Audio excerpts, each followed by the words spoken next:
নমস্কার, আমি সুপ্রিয় চক্রবর্তী। আর আজকে অত্যন্ত গুরুত্বপূর্ণ একটা শারীরিক সমস্যা নিয়ে আলোচনা করব এবং তার সেই সমস্যার ক্ষেত্রে আমাদের ন্যাচারাল হেলথ ম্যাটার্সের জিভা রেঞ্জের কোন প্রোডাক্ট হেল্প করতে পারে সেটা নিয়েও আলোচনা করব। চলুন শুরু করা যাক। আমি এমন একটা শারীরিক সমস্যার কথা বলছি যে সমস্যায় আমাদের দেশের সমীক্ষা অনুযায়ী আমাদের দেশের আনুমানিক 11% মানুষ তাতে ভুগছেন এবং এই রোগটা আমাদের দেশে বিশ্বের অন্য যে কোনো দেশের রোগের তুলনায় বেশি করে ছড়িয়ে পড়েছে, অর্থাৎ আমাদের দেশে রোগীর সংখ্যা সবথেকে বেশি। রোগটার নাম অর্শ বা পাইলস। দেখা গেছে যে পুরুষরা মহিলাদের তুলনায় এই সমস্যায় বেশি করে ভোগেন এবং মাঝবয়সী মানুষজনেরা তারা এই রোগে আক্রান্ত বেশি হতে পারেন, অর্থাৎ তাদের ঝুঁকিটা বেশি। আমি এই পর্যন্ত বললাম এই রোগে অত্যন্ত শারীরিক যন্ত্রণা হয়, ইচিং হয়, কষ্ট হয়, কিন্তু সমস্যাটা শুধুমাত্র এইটুকুনি নয়, সমস্যাটা আরও বড়। তার কারণ এটা সম্পর্কে মানুষের অ্যাওয়ারনেস এখনও যতটা থাকা দরকার ততটা নেই। আমাদের দেশের 72% মানুষ এখনও এই নিয়ে কথা বলতে লজ্জা পান, অর্থাৎ তাদের যদি এই সমস্যাটা হয়ে থাকে সেটা নিয়ে তারা কথা বলতে লজ্জা পান। ভাবুন তো, 40% মানুষ তারা ভাবেন এই রোগটা নাকি সারেই না, সারানোই সম্ভব নয়, এরকম তাদের ধারণা।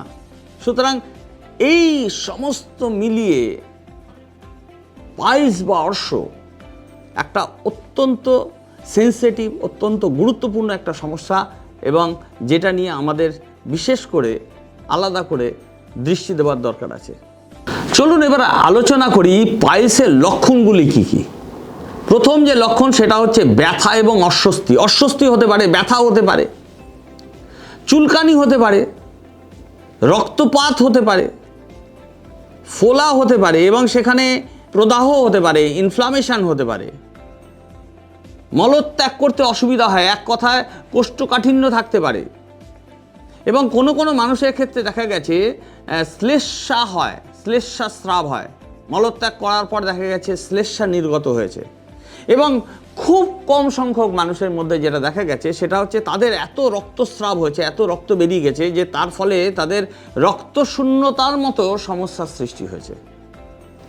এরকম যে একটা সাংঘাতিক সমস্যা, এই সমস্যাটা দীর্ঘদিন ধরে যদি চলতে থাকে তখন মানুষের ওই পায়ু থেকে একটা বেলুনের মতো অংশ শরীরের বাইরে চলে আসে এবং যেটা শেষ পর্যন্ত অপারেশন করাতে হয়। কিন্তু অপারেশন করিয়েও শান্তি নেই। দেখা গেছে যে অপারেশন করানোর পরেও অনেকের সেই আবার আগের মতো অবস্থায় তারা ফিরে এসছেন। তাহলে চলুন এটা নিয়ে যদি আরও ফার্দার আলোচনা করতে হয় তাহলে নিশ্চয়ই এই কথাটা আমাদের জানতে হবে যে কিভাবে আমরা পাইলসকে বা অর্শকে দূরে রাখতে পারি। প্রথম যে কথাটা বলবো সেটা হচ্ছে যে আমাদের ফাইবার সমৃদ্ধ খাবার খেতে হবে, অর্থাৎ যে খাবারের মধ্যে ফাইবার প্রচুর পরিমাণে রয়েছে, যেমন ধরুন বিভিন্ন ফল, সবজি ইত্যাদি ইত্যাদি, সেগুলো আমাদের বেশি করে খেতে হবে। জল খেতে হবে ঠিকঠাক। আমরা অনেকেই যথেষ্ট পরিমাণে জল পান করি না, অনেকেরই জল পর্যাপ্ত পরিমাণে শরীরে যায় না। এটা কিন্তু একটা শুধুমাত্র অর্শের সমস্যাটাকে বৃদ্ধি করে তাই নয়, বিভিন্ন আরও সমস্যার সৃষ্টি করতে পারে। অ্যালকোহল, কফি জাতীয় খাবার, বিশেষত যাদের এই রোগ হওয়ার সম্ভাবনা রয়েছে তাদেরকে এড়িয়ে চলতে হবে, যথাসম্ভব বর্জন করতে হবে। মলত্যাগ কখনো দেরি করে করা যাবে না, অর্থাৎ যদি বেগ আসে চেষ্টা করতে হবে সাথে সাথে যেতে। চেষ্টা করতে হবে প্রোবায়োটিক খাবার খেতে, এই যেমন ধরুন দই ইত্যাদি। প্রোবায়োটিক খাবার আমাদের গাটকে ভালো রাখতে সাহায্য করে এবং আমাদের অর্শকে দূরে রাখতে সাহায্য করে। এবং শুধুমাত্র তাই নয়, একটা সঠিক ওজন যদি আমরা মেনটেন করতে পারি, আমাদের ওজন যদি আমরা ঠিক রাখতে পারি, তাহলেও কিন্তু অনেক ক্ষেত্রে আমরা অর্শকে দূরে রাখতে পারবো। তো এই গেল অর্শ নিয়ে সাধারণ কথাবার্তা, যেটা করলে পরে আমরা আমাদের এই সমস্যাটাকে দূরে রাখতে পারি। আরও দু চারটে শব্দ আমি বলতে পারি, সেটা হচ্ছে অনেকে দীর্ঘ সময় ধরে মলত্যাগ যখন করতে যাচ্ছেন তখন তারা সিটে বসে থাকেন, সেটাও কিন্তু এই সমস্যাটাকে বাড়িয়ে তুলতে পারে। তারা প্রেশার দেন, মলত্যাগ করার সময় প্রচুর প্রেশার দেন, এটা করা যাবে না, এটা করলে পরেও সমস্যাটা কিন্তু আরও জটিল হবে। যাদের এই সমস্যাটা এসে গেছে তাদেরকে বলা হয় ভারী কিছু তুলতে না, বিশেষত পিঠের উপর চাপ দিয়ে ভারী কিছু তুলতে না, ইত্যাদি ইত্যাদি, এরকম এই ধরনের বিষয়গুলোকে মাথায় রাখতে হবে। এ তো গেল কীভাবে অর্শকে আমরা দূরে রাখতে পারি। তো চলুন, যদি আমাদের সমস্যাটা হয়ে গিয়ে থাকে তাহলে আমি বলবো যে জিভা পাইলস কেয়ার অমৃত আপনাকে ভীষণভাবে সাহায্য করতে পারে। এটা যন্ত্রণা উপশম করতে পারে, ইচিং অর্থাৎ চুলকানির মতো যে বিষয়গুলো সেটাকে কমিয়ে আনতে পারে, প্রদাহকে কমায় এবং রক্তপাতকে কমায়, কোষ্ঠকাঠিন্য কমিয়ে মলত্যাগ সুগম করে। অর্থাৎ এক কথায় পাইলস এবং পাইলসের সাথে যুক্ত, পাইলসের ফলে এসেছে সমস্ত রকম সমস্যাকে কমাতে সাহায্য করে, কমায় এটা।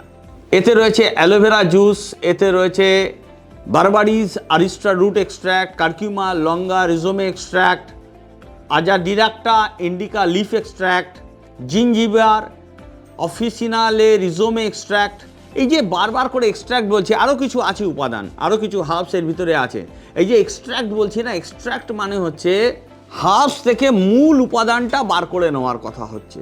অর্থাৎ যেমন ধরে নিন দুধ থেকে পনিরকে আলাদা করে নেওয়ার বিষয়টা। এখন দুধের তুলনায় পনিরের পুষ্টিগুণ অনেক বেশি, পনিরের দামও বেশি। তেমনিভাবে হার্বসের থেকে যখন তার এক্সট্র্যাক্ট বার করে নেওয়া হয় তখন তার দাম বেশি হয় এবং তার কার্যক্ষমতা যায় বেড়ে। সুতরাং এটা বলতে চাইছি যে এই যে জিভা পাইলস কেয়ার অমৃত, এর ভিতরে যে সমস্ত উপাদানগুলি দেওয়া রয়েছে সেটা অত্যন্ত কার্যকর, অ্যাক্টিভ, এবং ফলে ফলে এটা আপনাকে ভীষণভাবে সাহায্য করতে পারবে। এটা কিভাবে ব্যবহার করব? এটা ব্যবহার করার বিধি হচ্ছে ঈষদুষ্ণ গরম জলে 30 থেকে 50 ml গরম জল আমাকে নিতে হবে এবং তার মধ্যে 15 থেকে 30 ml জিভা পাইলস কেয়ার অমৃত আমি মিশিয়ে নেব।